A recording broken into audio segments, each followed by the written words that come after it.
আসসালামু আলাইকুম। আজকে আপনারা এমন একটা গল্প শোনাবো একটা লোকের, সেই গল্পটা শুনলে আপনারা নিজেরাই হয়তো কাঁদবেন, নাহলে মনটা খারাপ করবেন।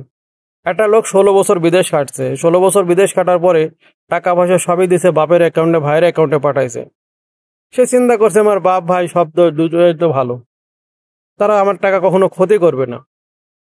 সে 16 বছর যা ইনকাম করছে সব টাকা তাদের অ্যাকাউন্টে দিছে। সে ভাবছে যে বাপ মা সবই আমার করছে, বাড়ি বাড়ি করছে, জমি কিনছে, আরো অনেক কিছু করছে। এরপরে সে দেশে গেছে। দেশে যাওয়ার পরে চিন্তা করছে একটা তো বিয়ে শাদী করতে হবে, বয়স তো অনেক হয়ে গেল। তো বাপ মারে জানাইছে যে একটা বিয়ে শাদী করবো, বাপ মা বিয়ে শাদী দিয়ে দিয়েছে। দেওয়ার পরে সে আবার বিদেশ চলে আসছে। আসার পরে সে কিছুদিন কাজ কাম করার পরে বছর তিনেক হয়ে গেছে। হওয়ার পরে উনি আবার দেশে ফেরত গেছে।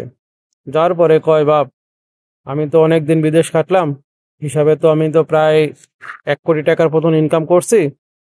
তে আপনারা তো বাড়ি ঘর করছেন, জমি জায়গা করছেন, তে বাড়ির কোন অংশ আমার রাখছেন, আর জমি কোন কোন জমি আমার নামে কিনছেন সেটা একটু জানান। তে বাপ ওইটা কয় যে বাবা, তুমি টাকা পয়সা যা দিছো তত সব তো খাই ফেলছি, আর জমি জায়গা যেটুকু করছে সব তো আমার নিজের নামে, কারণ তোমাকে পাঠানোর সময় তো 1 কোটি টাকা খরচ করে তোমাকে পাঠাইছি। তো এই ছেলেটা ওটা কয় যে আপনি টাকা দিচ্ছেন আমাকে 5 লক্ষ টাকা যাওয়ার জন্য, অথচ আপনার অ্যাকাউন্টের হিসাবে আমি টাকা দিচ্ছি 1 কোটি টাকা। তাহলে আপনার টাকা আমি কখন শোধ করলাম না, আর কখন আপনাকে বেশি টাকা দিলাম না? বাবা উঠে কয় যে বাবা, তুমি টাকা পয়সা দিয়েছো, এই বাড়ি করছে, এত টাকা দিই, জমি কিনছে, এটা সবে আমার নামে, তোমার ভাইয়ের নামে, তোমার নামে বাবা কিছুই করতে পারিনি। আমি তো ভাবছি যে তুমি তো এখনো বিদেশ থাকবা, এরপরে যা টাকা পয়সা ইনকাম করে সেই টাকা দিয়ে তুমি সবকিছু করবা। আমি তো এটা ভেবেই তো আমি বসে আছি, কিন্তু আমি তো ভাবি না তুমি এসে ফেরত নিবা। এখন বাবা কি করা যায়, কিছু করতে পারছিনি। তুমি নতুন করে আবার বিদেশ যাও, যাই সে কিছু করো।